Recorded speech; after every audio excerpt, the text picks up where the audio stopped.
উঠে যাওয়ার পর, অর্জন করার পর প্রথম করণীয় হলো মুসলিম হিসাবে, ইমানদার হিসেবে আমাদের দিলের ভিতরেই বিশ্বাস রাখতে হবে এই বিজয় শুধু আমার হাতের কামাই না, বরং দিয়েছেন কে?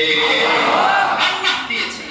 দুই নম্বর করণীয়, আল্লাহ রাব্বুল আলামিন সূরাতুন নাসর নাযিল করে বলেন, ইযা জাআ নাসরুল্লাহি ওয়াল ফাতহু ওয়া রাআইতান নাসা ইয়াদখুলুনা ফী দীনিল্লাহি আফওয়াজা ফাসাব্বিহ বিহামদি রাব্বিকা ওয়াস্তাগফিরহু ইন্নাহু কানা তাওয়াবা।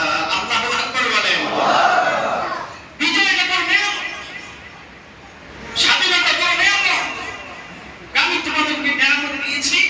আমার এই নিয়ামতের শুকরগুজার করো, শুকরগুজার করো, তাহলে এই নিয়ামত তোমাদের কাছে স্থায়ী হবে।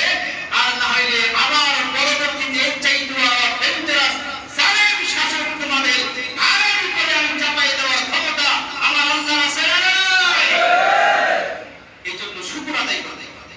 আল্লাহ রাব্বি বলেন, ইযা জাআ নাসরুল্লাহি ওয়াল ফাতহ, হে নবী, যখন আল্লাহর পক্ষ থেকে সাহায্য চলে আসে, বিজয় চলে আসে, নাসরুন ওয়া ফাতহুন, নাসরুন ওয়া ফাতহুন, নাসরুন মানে সাহায্য, ফাতহুন মানে হলো বিজয়।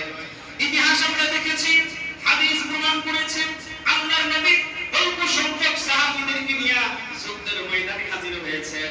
আল্লাহ কয়, যান, আমি আছি। যুদ্ধ শুরু হয়েছে, কাফেররা দেখে এতগুলো সৈন্য তাদেরকে ঘিরে ফেলেছে, সব কচু কাটা করতেছে, কচু কাটা।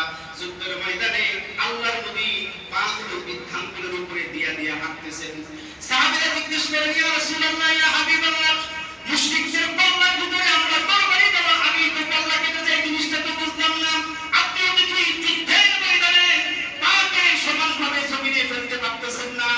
আসমান থেকে আল্লাহ পাক তার সেনাবাহিনী পাঠায়া দিছে।